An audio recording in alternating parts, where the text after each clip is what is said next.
Assalamualaikum warahmatullahi wabarakatuh. Perkenalkan, nama saya Reika Fisa Balkis dengan NPM 212210191.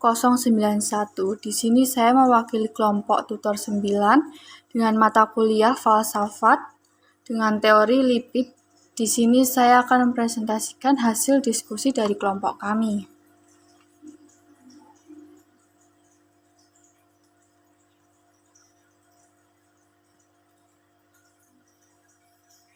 Nama kelompok sebagai berikut ada Rangga, Ratna, Reika, Reza, Rivian, Sandi, Sartika, Sabrina, Sherly, Sinta, dan Cynthia.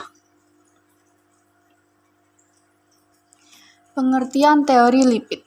Menurut teori lipid pada tahun 1973 mendefinisikan perubahan sebagai sesuatu yang direncanakan atau yang tidak direncanakan terhadap status quo dalam individu, situasi atau proses, dan dalam perencanaan perubahan yang diharapkan disusun oleh individu, kelompok, organisasi, atau sistem sosial yang mempengaruhi secara langsung tentang status quo, organisasi lain, atau situasi lain.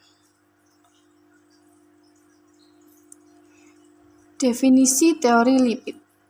Menurut lipid, definisi perubahan adalah upaya yang disengaja atau yang bertujuan individu, kelompok, organisasi, atau sistem sosial yang lebih besar untuk mempengaruhi status quo itu sendiri,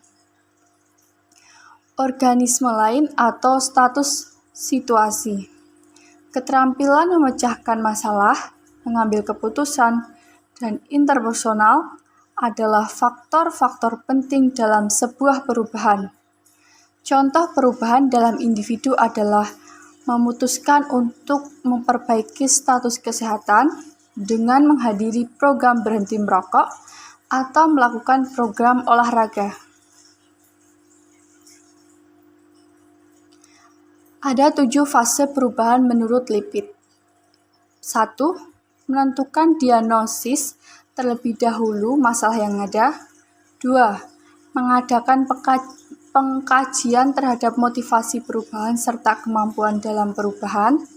3. Melakukan pengkajian perubahan terhadap hasil atau manfaat dari suatu perubahan. Yang keempat, menetapkan tujuan perubahan yang dilaksanakan berdasarkan langkah yang ditempuhnya. Yang kelima, menetapkan peran dari pembaharuan sebagai pendidik, peneliti, atau pemimpin dalam pembaharuan. Yang keenam, mempertahankan hasil dari perubahan yang dicapainya. Yang ketujuh, melakukan penghentian bantuan yang diberikan secara bertahap dengan harapan peran dan tanggung jawab dapat tercapai secara bertahap. Ada 6 faktor yang mempengaruhi perubahan seseorang. Yang pertama, persepsi. Yang kedua, faktor umur. Yang ketiga, faktor pendidikan. Yang keempat, faktor pengetahuan. Yang kelima, faktor pekerjaan. Dan yang terakhir adalah faktor pendapatan.